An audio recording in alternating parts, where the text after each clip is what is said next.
Hello to everyone watching this in real time, past time, and every time in between. This is my course reflection for online writing instruction. First of all, I want to talk about my preconceived notions regarding online learning. Before this class, I viewed online classes in a less than positive light. A long time ago, in a galaxy far, far away, I was but an undergraduate student.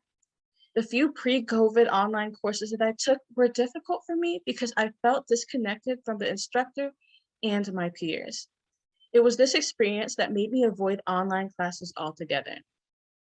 Fast forward to now, I do have a heightened sense of appreciation for online courses, and there were so many things about online classes that I hadn't considered until now. The first one being the necessity for online classes. It wasn't until our earlier readings at the beginning of this course that I realized that the existence of online classes is an issue of accessibility. Not everyone has the means of accessing, attending, or fully participating in an in-person class.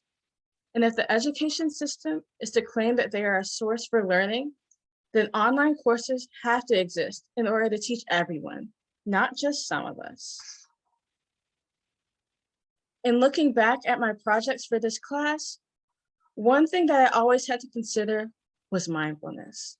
When I was creating my course introduction page, I had to constantly review the ways in which I was communicating and presenting my messages with my students. In an in-person class, it's easy to just put together a lesson, present it, and never think about it again.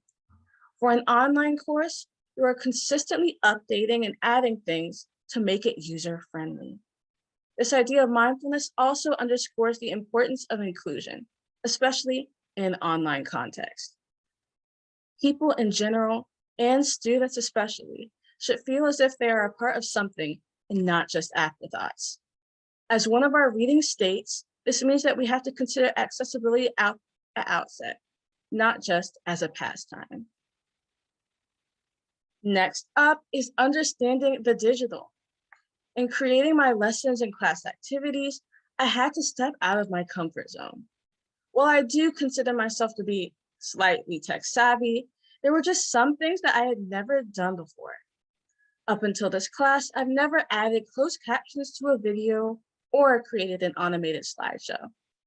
Sometimes these details included growing pains, but I realized that my comfort zone directly correlated with making space for other people.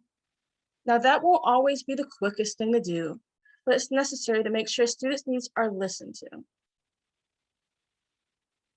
Next up, we are going to go over video projects. Throughout the composition of my video projects, the first thing that I realized was that online classes are not simply a copy and paste job of an in-person class.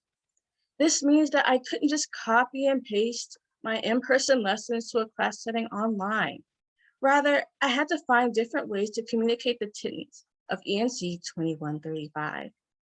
An example of this was trying to anticipate questions that students might be having about a specific topic or assignment.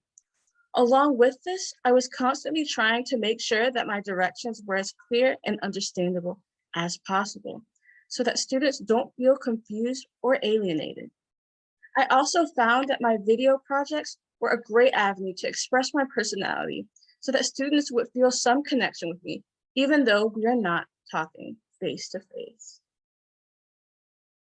In conclusion, my time in this course has taught me how to effectively communicate my ideas and beliefs with students online.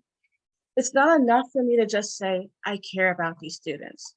I also have to show that, and one way to accomplish that is by aiming to make my online course as accessible as possible. I do have much more confidence teaching a writing course online than I did 7 weeks ago, and I absolutely look forward to possibly teaching an online course in the future. And with that is the conclusion of this course.